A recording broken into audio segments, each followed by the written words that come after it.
Welcome. I'm Andi Simon. Thanks for joining us. We've put together a program of innovative thinking for fast-changing times. And I've invited a number of thought leaders to join us to begin to tell you how to solve problems that we hear from our CEOs, our clients, from the market, from each other, about problems that we need to solve in this new life with remote workers, with Zoom fatigue, with all kinds of things changing how we socialize, with many of my executive coaching clients feeling lonely and a little depressed and not quite sure how to rebuild their organizations. Even when they have new space, they're not quite sure how to bring the people back in. And if they don't come back in, how to keep a culture growing. And while we help people develop and build cultures and change them, this is a whole new time for all of us. So I've asked JD Gershbein to join us today to talk specifically about a problem that I've been hearing called Zoom fatigue. Even us doing this on Zoom while we're enjoying ourselves. Others may say, oh, another Zoom? It's sort of like another meeting, but it's not. It's a whole different world. I'm going to tell you about JD, and then we're going to open up the conversation to all the kinds of changes that are going on with social media, social life, interactions among people, and the things that you can do to really protect yourself, but also to begin to become a fan of the new, because I'm not sure how fast we're going to go back to the old, and in some ways the new is actually better than the old. So JD Gershbein is a speaker, a raconteur, a thought provocateur. You're going to hear him really pick your brain a little bit. A writer, a social scientist, a business psychologist, a humorist, a philosopher, a consultant, a coach, a video producer, a broadcaster, a marketer. I went down his whole bio and with great joy, but he'll tell you he's not a juggler, although we juggle a lot. But what's so exciting about bringing JD in is I met him through Peter Winnick's Thought Leadership Leverage organization.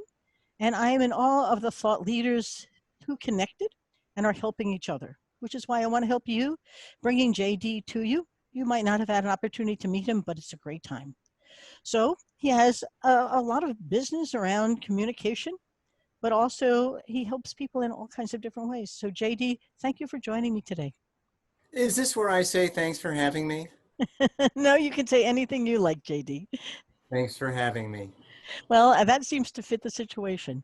I gave them a brief bio. I'm not sure we need to expand more, but in this new fast-changing world, we're looking for innovative thinking.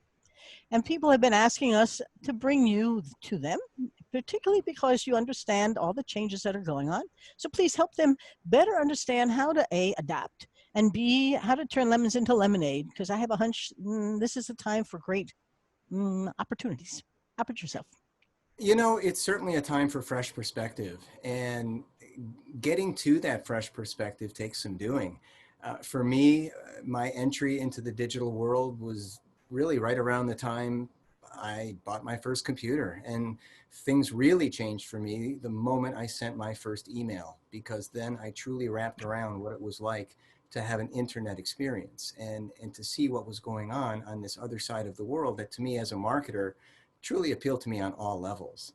And if anything, Andrea, I've just been around the social science and the psychology and the applied neuroscience of all of this work. And we've seen people branch out into different areas, really making the internet their own for many of us. And we're leaving our imprint, we're making our mark, we're forging our inroads, and it's come to this. As we tape here today, we're 4.5 months into a global pandemic. And what the coronavirus crisis taught us, if anything, is that if you didn't depend on the virtual world before, now's the time to get involved. And if you've been dabbling in any area related to change or change management or change competency or building capacity or employee engagement, this is the time to start adapting hard and fast and make these changes known and teach people how to adapt and change.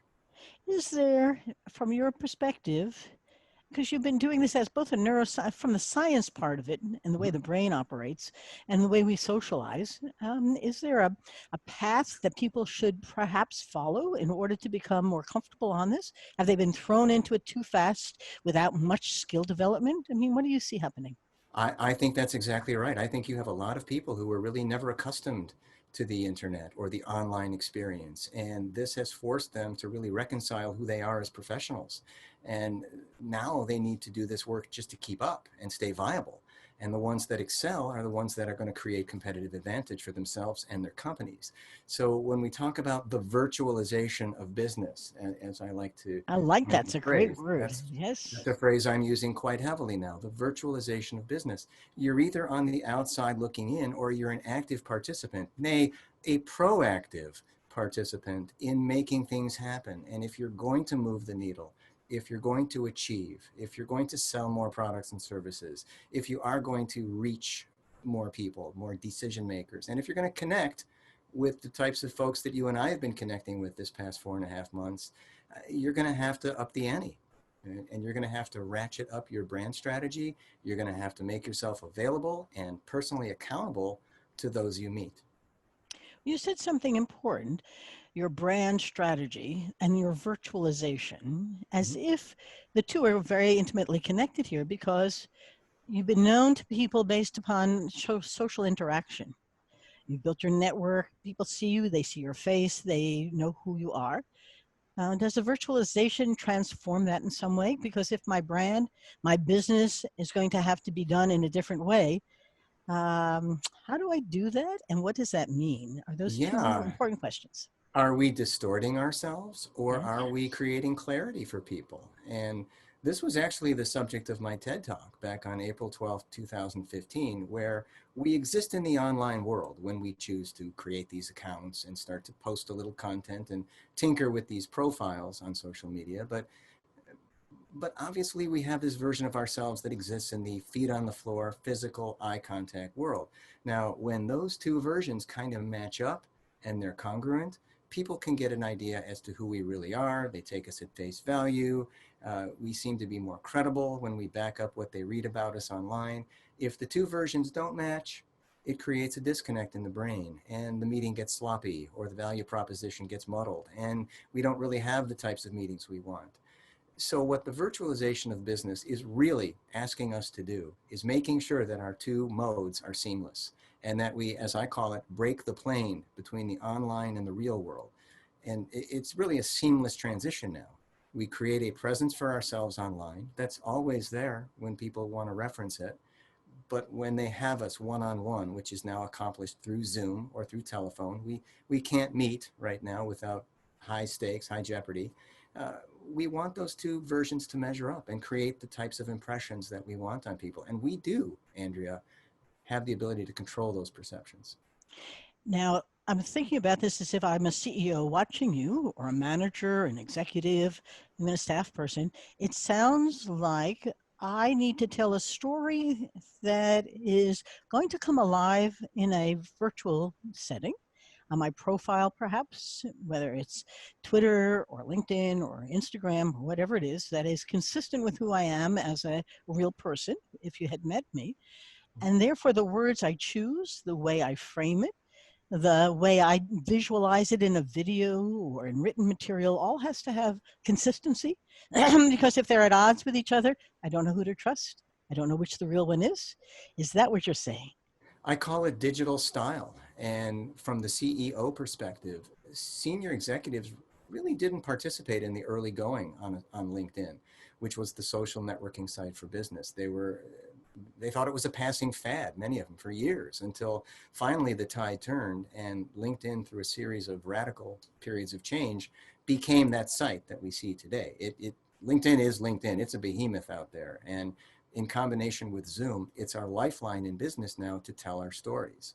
So brand storytelling, which really wasn't in the conversation, say, prior to about, say, 2013, 2014, now we have people who are kind of reinventing themselves as storytellers, helping companies and individuals flesh out their narrative, tell their story. And guess what? Now the CEO has to be involved. The CEO is the face of the company, and certainly can't delegate a lot of that work now to the CMO or the brand management team.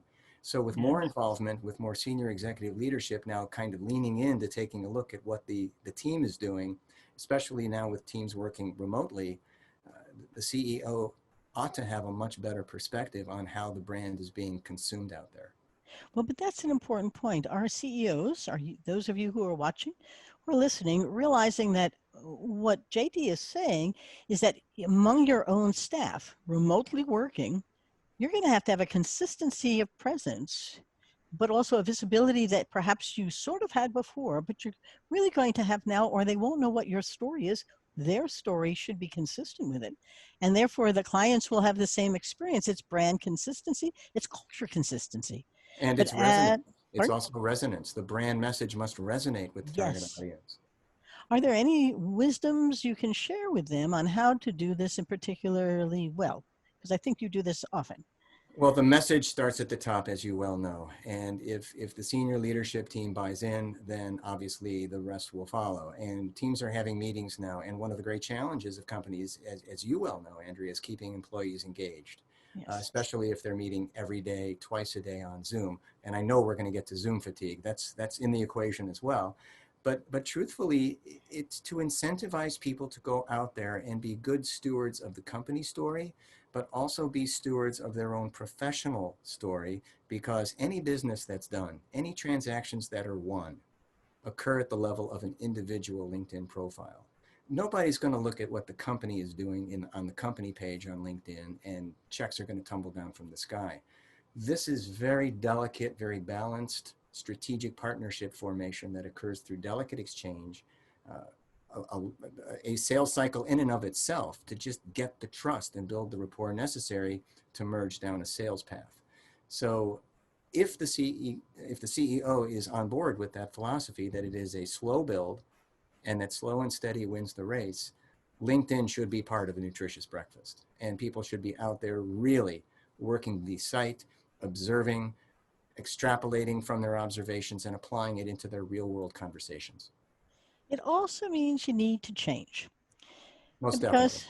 Because I do Vistage, Tech, and other CEO workshops. I've done about 400 of them over the last 10 years. I've got Wow. 20 left to Good for do. you.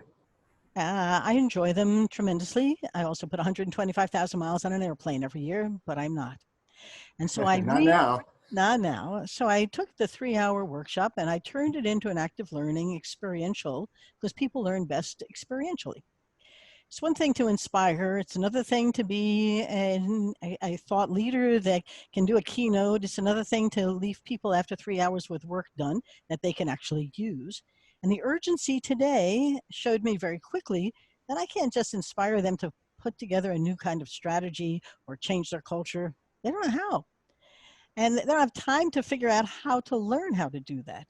And so the active learning part has changed my relationship. I'm getting excellent scores. I'm fascinated because the folks who set this up were anticipating complaints, and this wasn't in person and they would prefer it in person.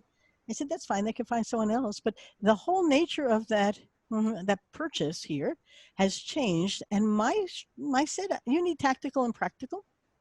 And I can be strategic, but that's only if I can help you be tactical and practical to do it, because this is a time of uncertainty and you're uncertain about what to do. So I can tell you what you should do, but now it's better to learn how. I can't teach you golf with a book and a club. You got to hit the ball a little bit. And so as I'm listening to you talk, you're saying to those CEOs out there who are our audience, it's time for you to rethink the business. How are you doing it? What your folks are actually doing, please. Well, it's important to be tactical and practical, but I would say it's time for the left brain to spill over into the right brain and be creative and be a Yes. design thinker. I'm a design thinker, but I'm also a pragmatic. I have equal brain hemispheres. So sometimes if I don't know how to decide on something, I just put my two halves of my brain in a room and let them fight it out. So Well, for for the me, CEO watching, that's a strategy. I haven't heard there you that go. useful, but So, you could for try. all of those people who claim to be out of the box thinkers, let's see it, because we've never been more out of the box than we are right now. Yep. And times call for whimsy, they call for improvisation, and they call for innovation. And I've been at the forefront of all of those, trying to basically just weave my way through each day, cultivating opportunities, moving toward a certain steady state in my business where conversations flow very well and I can generate opportunities just from coming at people from a place of service and co-creation right now. So companies right now that are trying too hard to sell a product, it ain't going to happen. Nobody's buying, no impulse buys right now. Go through that just again to emphasize the old way of selling, whether it was needs-based selling, feature benefit selling, isn't necessarily the way that people are going to buy now. And so rather than think about how to sell, we got to figure out how to identify, how to help them in a conversational way identify real needs and find the right solution. Or Well, what you say is solid gold, Andrea, but why is it that most people are completely bypassing that operation? I mean, They're going right for the jugular. They're going right for the sell, the hard sell. And you cannot use language that way. You really couldn't do it before the pandemic, and now even more so. I'm seeing a lot of desperation out there in the sales world, and I'm seeing a lot of opposition to salespeople, any kind of sales approach. People are desensitized to it. It's snake oily, it's predatory, it's huckstery. You just can't come at people that way. You've got to work at building relationships, establishing trust, as we all know. And okay, salespeople know this. This is classical sales training 101. But yet, why am I getting the emails I'm getting? Why am I having people try to sell me services I don't need or want at the point of inviting me to connect on LinkedIn? It's offensive, it's intrusive, and I report those people. I blow the whistle on them, or I try to create a teaching moment and say, hey, look, your spammy automated system spewing out these invitations won't work. yes. People are connecting organically, and they have to buy products and sell products organically. Well, that means we need new skills and a new That's right. way of thinking because the words that you're saying are difficult for folks to imagine. So, can you give us a case or an illustration or something to concretize it? You're a great improv person. Can you make it come alive a little bit? I think right now, absolutely. And improv is everything. Improv is life for me. I've improvised my whole career, if not my whole life, Andrea. So here's the kind of template for me. I wake up every day, and unlike a lot of very regimented, structured people, I don't have a plan. I really don't. I'm completely winging it. Now, you might think, well, JD, you've built this consultancy, this practice. You've spoken all over North America, and it was going to be the world before the pandemic. I had 2 international gigs crushed. But what do you mean you don't have a plan or an approach? I said, well, everything is different. Sometimes my day is dictated by the very first email I read or my first check-in into LinkedIn to see what's happening. And then I just go from there. Now I'm filling up my schedule. I call this the new busy, and I have exquisite problems. I have a project queue. I have inquiries into my services all the time. Things are good there, but really, I don't sell. I don't do any selling. Yes. I let the game come to me. So if people are interested in me, if they thought I said some cool things at a virtual meeting and they want to connect with me, I'm just back and forth, just talking. We're just 2 people talking. I'm polite enough to personalize the invitation to connect. I follow up. I review their profile. They review profile view is a very strategic touch point. If someone's been on your profile, that's important. And there's a whole strategic area there for converting those innocuous profile views into trusted clients. Yeah. So I just let it come to me, and I just keep these plates spinning. I talk to people. I nourish the relationship. I have them on a one-on-one Zoom with me. No selling ever. And then when the inquiry comes, I'm ready because what I've been able to do is ascertain client pain through the conversation. And that's where most salespeople are falling short right now. They're trying to fit the square peg into the round hole. I never Yes. do that. I never anticipate or assume that anyone needs what I'm asking them to buy, but I don't Yes. ask them to buy until I've determined that they need it. That also means the life that the sales team is living has to change because old goals, deliverables, the way in which they handle their tickler file, the push out, it's a little bit like trying to find people on even LinkedIn and pushing ourselves out to it as opposed to adding value innovatively and having people come to us. I'm a big inbound marketer, as I've often said, and it isn't about what I do, it's what you need. And if I listen well and I become the authority on solutions, people come knocking at the door and say, "Hi, can you help?" And I don't sell either. So our businesses have not grown because we push, it's because we listen and allow to come, build that trust and relationship. We also think about we, and we in the brain creates a lot of oxytocin, cool stuff. I creates a lot of cortisol, bad stuff, and you flee from one and you join the other. So the brain has a whole way of helping us on this, which And the leads. cortisol releases more glucose into the bloodstream, and we need glucose to energize our muscles and to propel critical thinking and make decisions. But I think I'm at a point where I think we should talk about that Zoom fatigue, because that's what people are identifying. They don't see the whole picture. You're talking about a bigger picture, a branding picture, getting a story in a fashion that people can understand what you are, how you offer solutions, big picture. And then Zoom and LinkedIn and others are becoming a vehicle for doing it globally, and they're tired. And I had one client who was doing stuff at 10 o'clock at night, and I said, "Stop. Why?" "Well, I'm working." I said, "Why?" "Who's asking you to?" And there's a compelling part to it. So help me help them and others understand how to use the technology to their advantage, not to simply appear to be very busy.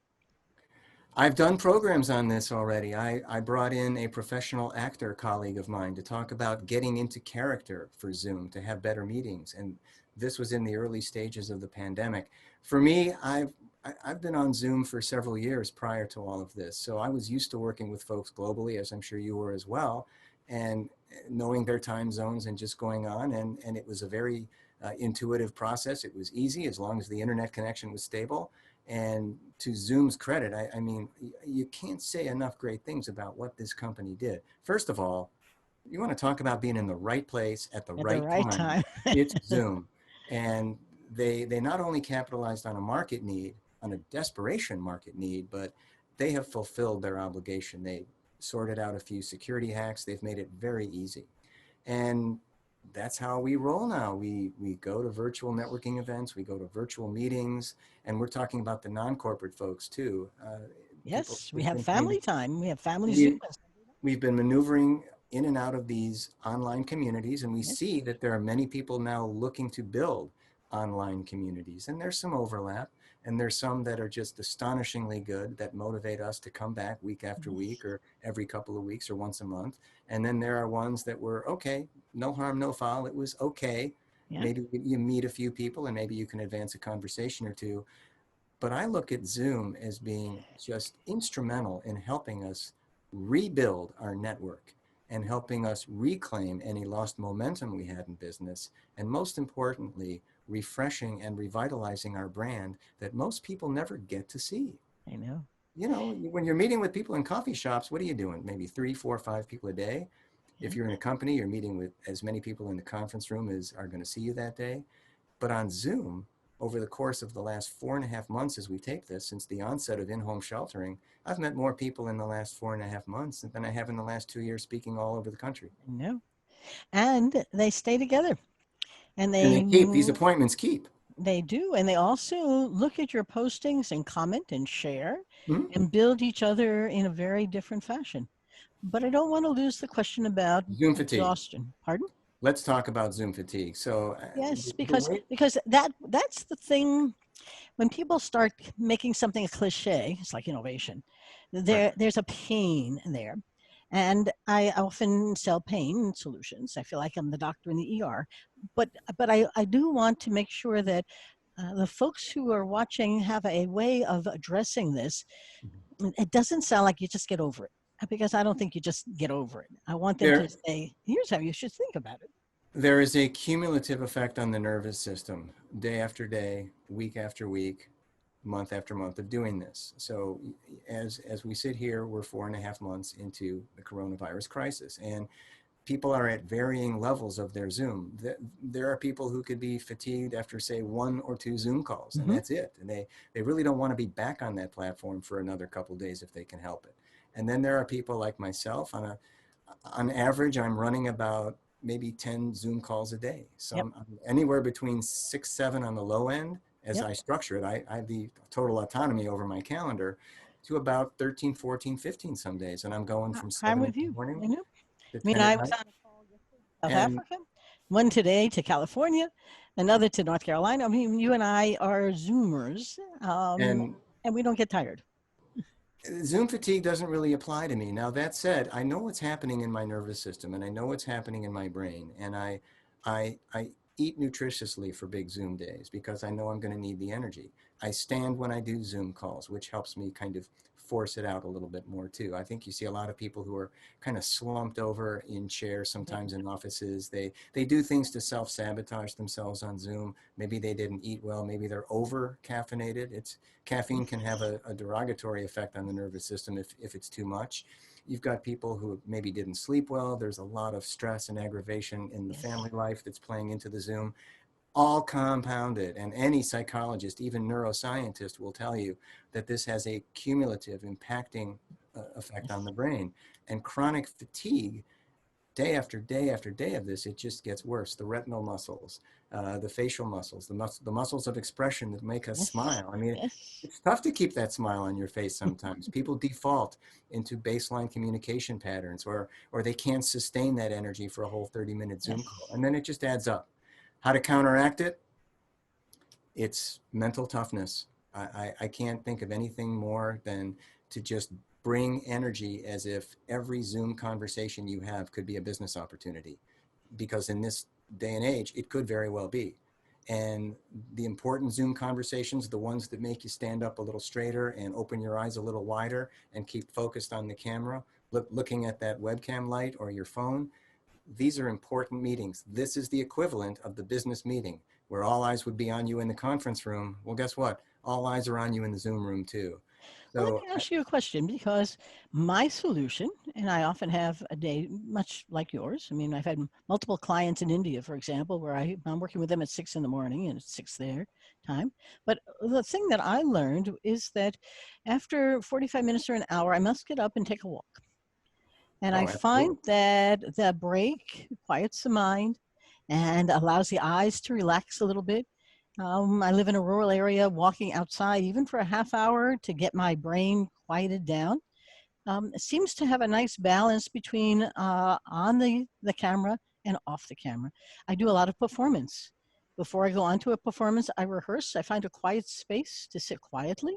I don't think it's that different when you're performing here. It's a performance No doubt. and you're on stage and you are on camera, and it's a time for you to manage the space and the sounds and all the rest in a way that suits you well. And so think of them in a different fashion. It isn't simply a telephone call where nothing is visual. I like telephone calls occasionally just for the heck of it. But I do think you can manage your time, your space, and your energy as if you are a performer on a stage who needs also some break time to get some air going. Your thoughts? Am I crazy, or am I just myself, or is this something people should try? I've been saying all along to the Zoom fatigue question, salesmanship is showmanship. Mm-hmm. And you're selling yourself on Yes. these Zoom calls. You're selling yourself as a potential vendor, service provider. You're vetting other vendors and service providers. You're connecting with people. You're even a colleague. Yeah, exactly your colleagues, and for teams working at home, they have to remain sharp. They have to present and defend their ideas with conviction, and that requires summoning forth some energy here, some cognitive steam, as I like to call it, and Yeah. really getting your ideas out there. And the fatigue again, when the Zoom light goes off, you might be great during the call, but when the Zoom is off, You're off stage. it's time to decompress. You do That's need right. that. You need to hydrate. You need to walk. I've got behind that wall right over there, I've got a workout room. So I'll do a couple sets with the dumbbells and just get the Yes. blood flowing. It's super important. Our brain right now is truly the leader. I mean, That's the CEO of our body right now. but it's interesting because if you were in an office, and I was an executive at banks and in healthcare organizations, we had offices, lovely offices. And in many ways, we had fatigue there as well. Difficult to pinpoint. I even remember occasionally taking a nap. And it was okay. Shut the door, close my eyes, and record. Caught myself up. But the sitting and the constant brain engaged leads to tiredness. And so it's not that different, even though you're blaming it perhaps on the technology, because you would really rather be in the office, but you really might not be in the office. Now it's a time to stop complaining and take charge and to see the opportunities that are here, because they're here. How long? Forever. I'm not sure how much is going to go back to whatever's going to go back, but even that will be different. It'll be blended or it'll be a hybrid or whatever. But you got to take care of yourself. And while you said you're not a juggler, I have a hunch we're all juggling in space. I would say so. We're truly in a constant state of fight or flight at this point, and we're keeping a lot of plates spinning. And if you turn your back on one, what's it going to do? You've got to keep applying force, otherwise it's going to stop, drop, and crash. And the effective people today are truly keeping multiple plates spinning, and they're applying the right amount of force when they need to, and that's how they're teeing it up for Yeah. opportunity on the other side. It's interesting because I had calls with a couple of clients today, and I'm noticing that at the beginning of this whole economic mess, they were stressed, and the conversation was much more of my listening to somebody who wanted to vent and complain. Today, they've all begun to build new realities, and their stories have changed from pain to opportunities, possibilities. In fact, good ones.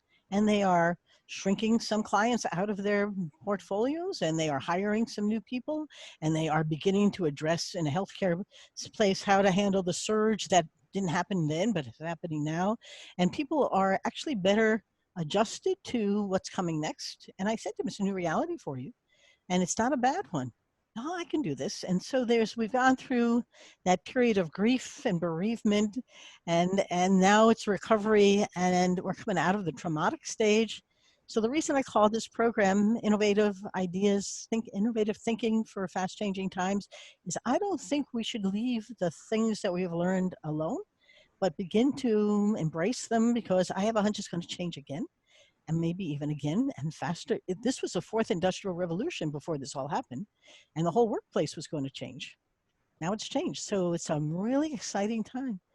JD, some things you'd like to wrap up with? Because I think our listeners probably have said, this is so interesting, I've got to go manage my fatigue. Well, I manage my fatigue much in the same way that others do. I work hard, play hard. I'm recreational. Nobody likes a good period of being off the clock more than I do. I'm tied in to the online world. I chose to go that path when I opened my LinkedIn consultancy in 2007. And I'm working as hard, if not harder, to serve now than I did when I was building my practice. So I hit the pillow really hard at night. I'm not immune to what my body is doing during the course of these Zoom calls. I feel it at the end of the day. But you know what? There's something to be said about waking up the next morning with a clean slate after you get about 8 hours of restful sleep, which I'm really not getting these days. I try to, but you know, I take time out for myself, and I'm a family guy, like most people. Quality time at home is important to me. Household projects have gotten done. How about that? Anybody getting any household projects done? You know, I think everybody is. all that stuff. You All the know, things that have been pending for years all getting that done. stuff. But when it comes time to be in front of the Zoom right now, I bring it, and I bring it on a daily basis, because Yes. I look at this as my greatest opportunity to not only build a brand, but to seal my brand and to become indelible. And that's what it takes these days. If you're going to achieve top of mindedness, it's got to be Yes. done on Zoom. It leads to the question, though, what do you offer to the listener or the viewer who might be curious about what does JD's Consultancy offer, and how might I use you? Well, my chief deliverable, if that's a term that's still being used today, is LinkedIn profile writing and LinkedIn advisory services. So I'm really writing LinkedIn profiles that address people in the new now. Uh, there are many folks who are going through a reinvention, a full rebrand. They're pivoting within the pivot like I have. Things are changing. Their inner workings are at a different rhythm right now. Mm. Maybe they've left corporate to become a consultant, or open up a new unrelated business, or maybe they've been a consultant and they want to get back into corporate. Whatever the vision is, whatever the perceived outcome is, the end game, it's being reimagined now. And Mhm. I'm working with those people on a deep immersive thought partnership level. And then we flesh out a profile that we can put up there on LinkedIn and just have them be rock stars and just look like who they are and what they're talking about and who they want to be. Because again, remember from earlier, the online version now more than ever has to match what people are seeing on these Zoom calls. If they don't, there's a disconnect and it's going to be more difficult to sell yourself. There'll be even greater Zoom fatigue because Well, you'll I just be tired. remember years ago, and it's a long time ago, probably 2000, I don't know, 7, 8, 9. I had a client in Portland, Oregon, who I met, and I worked with him for 5 months on Zoom. May have been GoToMeeting, but it was a remote workplace. And then I finally went out there to work with he and his team. And he said, I feel like I bought a TV show. And I said, I feel like I was bought by a TV show. It's a very interesting, and that was then, and certainly that has accelerated now and it's exacerbated. I do want to The, end though. the Go other ahead. the other thing I was just going to mention about the whole JD thing is that once you have that profile, that infrastructure built, I do work with folks on a very immersive level to develop a personalized LinkedIn strategy, how to engage on the site and truly how to convert their activities into real world gain. I think that's the great challenge for a lot of people now. They may have done a few things with the profile, they may have assembled this professional network, but now since they've been forced into so much time to try to figure it out on their own, it's difficult for them. And that's where Yes. I can open a few eyes. To clarify, you don't just work with individual consultants or sole proprietors. You work with companies of all Companies, sizes. Correct. internal training, internal leadership Yes. development from the online side. Yep, that's what I just wanted to emphasize that. The viewer may be of all flavors, and I want to make sure they all can see a, a great value in JD and what he can offer you. Well, I want thank to you. end our session, though. We developed this innovative thinking for fast changing times because I'm a corporate anthropologist and I help companies and the people in them change using anthropological methods and tools. And the reason those work is that often we can't see ourselves through a fresh lens by staying inside and imagining. So I pull you outside and I try to get you to see the world from the eyes of your customer or your client. And JD does some of the same. He tries to create a story that you can share with somebody else that better reflects who you are and what you do. And so my little pitch here is that this is a time for some new thinking. And there are some great thought leaders who might be able to help you, and we're trying to assemble them. So let us know who else you might like to hear from. And as we go through this resources for you, we are delighted to find talent to help you see, feel, and think in new ways. That's what we do. So thanks again for joining us today. JD, thank you for having time to spend with us. I think it's just such an honor. I Thank, appreciate thank you for making time for me with your busy recording it. schedule. But it's so much fun. And I'll say goodbye to everybody. Please stay well and stay happy and enjoy the journey. Bye bye.